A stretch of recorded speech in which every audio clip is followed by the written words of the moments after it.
Last part के and में हमने एक लड़की को देखा था जिसके भाई को एक राजा और उसके एंसेस्टर्स ने मार दिया था। तो वो लड़की सेंट बन के उस राजा के पास आई थी और उसने उसका पूरा एम्पायर डिस्ट्रॉय कर दिया था। जिसके बाद वो एक कॉफिन में रहकर पूरे यूनिवर्स में घूमने लगी थी ताकि वो अपने भाई को ढूंढ सके। जहां आगे हमने उसके भाई को देखा था जिसने पृथ्वी के लियो नाम के बंदे के रूप में जन्म लिया था, जो अपने क्लासमेट्स के साथ रीयूनियन पार्टी में आया था। पर बारिश आने की वजह से वो सभी लोग एक पहाड़ पर आ गए थे जहां उन्हें एक अल्टर के बीच एक कॉफिन दिखा था और वो कॉफिन उन्हें एक यिंग यांग पोर्टल की मदद से दूसरे प्लेनेट पर ले गया था, जिधर उन सभी को एक टेंपल जैसा स्ट्रक्चर दिखा था जिसके बाहर लियो को एक जेड मिला था जो उसने रख लिया था। इसके बाद वो सभी टेंपल के अंदर आ गए थे, लेकिन उन पे कुछ इंसेक्ट्स ने हमला कर दिया था। पर उन लोगों ने टेंपल से मिले मैजिकल वेपन की मदद से कुछ इंसेक्ट्स को मार दिया था, लेकिन वो इंसेक्ट्स की संख्या बहुत ज्यादा थी, इसलिए वो लोग एक फॉर्मेशन बना के अल्टर के अंदर आ गए थे।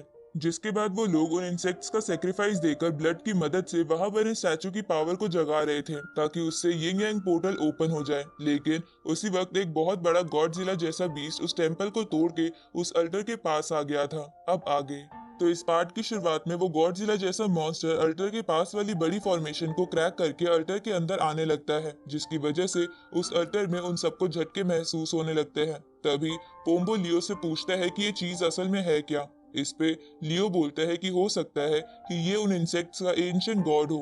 अब वो मॉन्स्टर कॉफिन की ओर बढ़ने लगता है, जिसे देखकर सभी लोग इधर उधर भागते हैं ताकि वो उसके पैरों के नीचे ना आ जाए। अब उस कॉफिन के पास पहुंच के वो मॉन्स्टर उसके अंदर हाथ डालता है और अंदर वाले कॉफिन को खोलने की कोशिश करने लगता है। पर तभी वो कॉफिन उस मॉन्स्टर को झटका देकर उसका हाथ बाहर फेंक देता है, जिसकी वजह से उस गॉडजिला को बहुत दर्द होता है और वो चिल्लाने लगता है, जिसकी वजह से बाकी सबको बहुत परेशानी हो रही थी।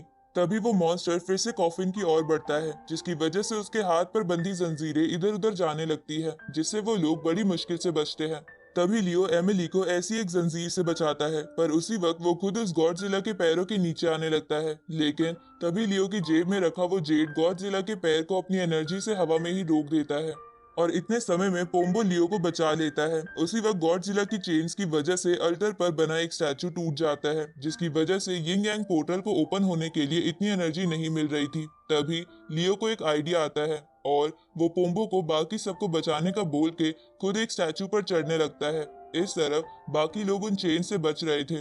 तभी वो गॉडजिला एक अटैक तैयार करने लगता है, पर उनमें से बहुत लोगों के मैजिकल वेपन्स उस अटैक में मर्ज होकर उसे डिस्ट्रॉय कर देते हैं। तभी डेनवर का एक चमचा अपनी जान बचाने के लिए अपने क्लासमेट को गॉडजिला के नीचे फेंक देता है। अब वो गॉडजिला बहुत ज्यादा गुस्सा हो गया था क्योंकि वो अंदर वाले कॉफिन को नहीं निकाल पा रहा था, इसलिए वो जोर जोर से कॉफिन पे मुक्के मारने लगता है, जिसकी वजह से वो चेन्स और भी तेजी से हिलने लगती है और उनमें से एक चेन पर लटककर लियो एक स्टैचू के सबसे ऊपर पहुंच जाता है। जिसके बाद वो उस जेड को लेकर उस मॉन्स्टर की तरफ कूदता है, जिसकी वजह से मॉन्स्टर पर लगा ट्रैप एक्टिवेट हो जाता है और वो उसे मारने लगता है। साथ ही इसकी वजह से निकलने वाली एनर्जी से यिंग यांग पोर्टल ओपन हो जाता है। उसी वक्त वो कॉफिन उन सभी को अपने अंदर ले लेता है, जिसके बाद वो ड्रैगन्स उस कॉफिन को पोर्टल के अंदर ले जाते हैं, जिसके जाने के बाद वो मॉन्स्टर मर जाता है और उसका एनर्जी सोर्स किसी और डीमन के पास चला जाता है, जिसकी वजह से वो जाग गया था। इस तरह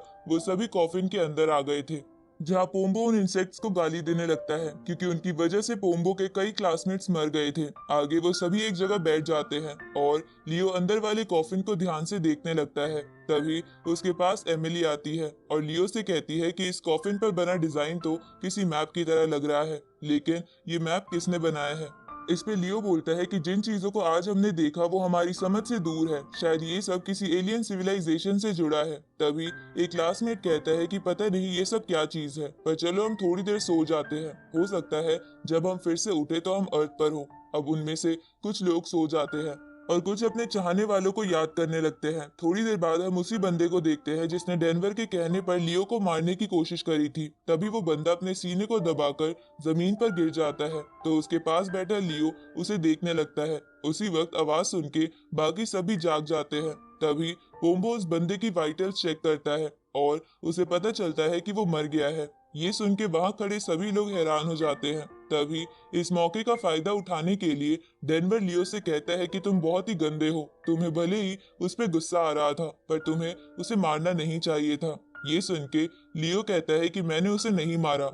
इस पे डेनवर का साथी कहता है कि तुम ही उसके सबसे करीब बैठे थे, इसलिए तुमने ही उसे मारा है। ये सुन के बाकी सबको भी डेनवर की बात पर यकीन होने लगता है और वो लियो को बुरा भला कहने लगते हैं। लेकिन पोम्बो और एक लड़की को लियो पर यकीन था, इसलिए वो लोग बाकी सबको समझाने लगते हैं, पर डेनवर आग में घी डालने लगता है।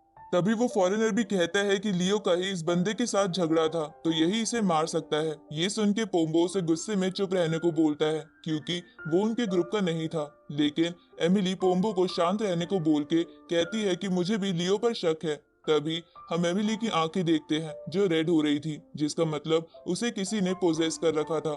अब एमिली की बात सुन के पोम्बो उससे कहता है कि तुम लियो के बारे में ऐसा कैसे कह सकती हो, जबकि तुम ही उसे सबसे ज्यादा जानती हो। इधर लियो उस बंदे की बॉडी चेक करने लगता है। तभी वो पहले वाला इंसेक्ट उसकी बॉडी से बाहर निकल के वहां से दूर भाग जाता है। तो ये देखकर वो लोग घबरा जाते हैं और पोम्बो लियो से पूछता है कि ये इंसेक्ट यहाँ कैसे आया होगा। इस पे लियो बोलता है कि हो सकता है ये उस बंदे के कपड़ों में छुपा हो। अब लियो पोम्बो को उन सबको प्रोटेक्ट करने को बोल के खुद इंसेक्ट को ढूंढने निकल जाता है। इसके बाद लियो उस कॉफिन के चारों ओर उस इंसेक्ट को ढूंढने लगता है। तभी वो इंसेक्ट ऊपर से लियो पर हमला करता है, लेकिन लियो उसे मार देता है। उसी वक्त लियो का हाथ कॉफिन से टच होता है, जिसकी वजह से कॉफिन पर बने सिंबल्स चमकने लगते हैं, जिसपे लिखा था कि अच्छाई का रास्ता किसी भी मुसीबत को खत्म कर सकता है। तभी पोम्बो लियो से पूछता है कि क्या तुम्हें वो इंसेक्ट मिला। इस पे लियो बोलता है कि मैंने उस इंसेक्ट को मार भी दिया है। ये सुन के वो सभी लोग लियो के पास आ जाते हैं। तभी वो कॉफिन पर बना मैप एक रास्ता दिखाने लगता है, जिसे देखकर लियो कहता है कि ये तो शायद यूनिवर्स के किसी स्टार सिस्टम का मैप लगता है, जिसे हमारे साइंटिस्ट ने भी बहुत सालों पहले ढूंढा था। इसके बाद लियो बोलता है कि इस मैप के अकॉर्डिंग ये कॉफिन कई सारे प्लैनेट से होके गुजरेगा और इसका आखिरी स्टॉप बिग डीपर नाम का प्लैनेट होगा। उसी वक्त उन्हें बहुत तेज झटके लगने लगते हैं। इधर हम बाहर का सीन देखते हैं, जहां वो ड्रैगन्स उस पोर्टल के थ्रू उस कॉफिन को एक और प्लैनेट पर ले आए थे। उसी समय सही वक्त पर वो कॉफिन उन सभी को बाहर निकाल देता है, क्योंकि उनके बाहर निकलते ही वो कॉफिन एक गहरी खाई में गिर जाता है। ये देखकर सब लोग घबरा जाते हैं, क्योंकि उनके यहाँ से निकलने का इकलौता रास्ता उनसे बहुत दूर हो गया था।